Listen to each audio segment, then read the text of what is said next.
Recorded Books presents Beinoni by Lowe, narrated by Christopher Gebauer. Woe, woe! It is this that destroyed the temple and burned its holy places and wiped out the righteous ones. And still, it dances among us. Didn't you give it to us so we might be rewarded for overcoming it? We do not want it, and we do not want its reward. Yoma, 69b. Prologue.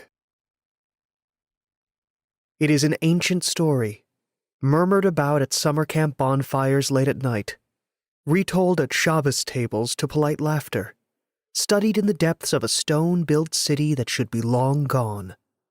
A legend, really, a fairy tale to share, and only a select few know it is the truth. That this is a world where history unfolded different than the way that we are taught. That it all began at this single moment in time.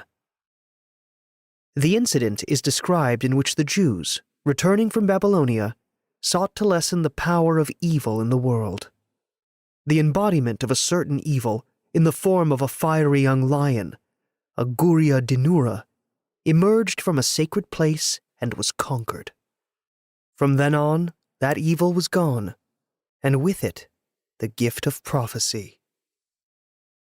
For over 30 generations, this practice has continued for the Jews and beyond them, spreading to the farthest reaches of the world in diaspora and drawing in mystics and scholars of every culture. One child is born each generation with a constellation of the scales on their skin. And on the night that the child comes of age, for only 3 hours, unnatural strength comes to that child. The child descends to the Guria's cave. Only they can smite or conquer the fiery creature that will emerge. Only they can stop evil from seizing the world in its grip. For over 2,000 years, the Council of the Sanhedrin has watched as the chosen ones have won their battles or failed. For over 2,000 years, good and evil have waged war to preserve the Beinoni, the in-between time, where no evil can endure. The world has changed, but in bits and spurts, in bursts of transformation following each defeat. A world that is familiar, but still off-kilter, where nothing is exactly as it should be.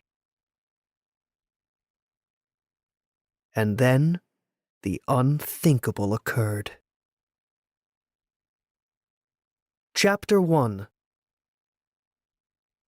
The steel of my sword glints in the light of the training room, and I whirl around with it, watch it slice through the air.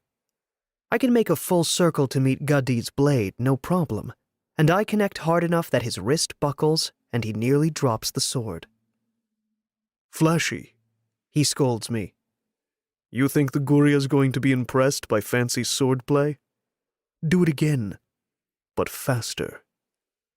He raises his sword, and I swing mine again, this time with a little more force and a little flex to it that knocks the sword clean out of his hands. I'm feeling smug about it, but Gadi looks delighted instead of abashed. "Excellent," he says cheerfully. "Now, remember, you have no idea which form the creature will take. If it's some kind of flying beast, a hawk or a vulture or a dragon—" I know. Arrows instead of swords." I set my sword down and pick up the quiver of arrows that leans against the white stone walls, just beside my backpack. I have a math test tomorrow, though I don't really need to study. Binyamin likes to come over with our textbook and 1,000 questions, but I can easily get in the 90s without extra work. And we have a bar mitzvah tonight, so no review this time. Aryeh Berkowitz's bar mitzvah. I think I'd rather study. Focus says, To keep listening to this audiobook, I've left you a link in the description so you can do it, at no cost thanks to Audible's 30-day free trial.